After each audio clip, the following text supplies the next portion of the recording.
Wow, ये place कितना magical है।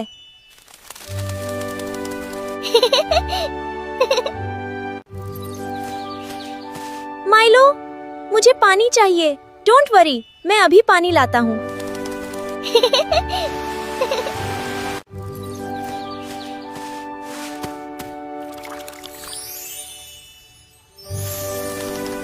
Kindness makes miracles happen.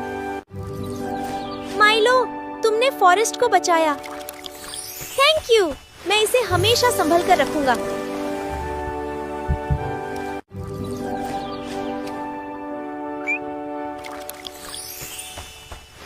ये मैप मुझे कहाँ ले जाएगा? अगर मेरी एडवेंचर पसंद आई हो, लाइक, फॉलो और शेयर जरूर करें। मैं मीलो एपिसोड 4 में एक नए ट्रेजर एडवेंचर के साथ वापस आऊंगा।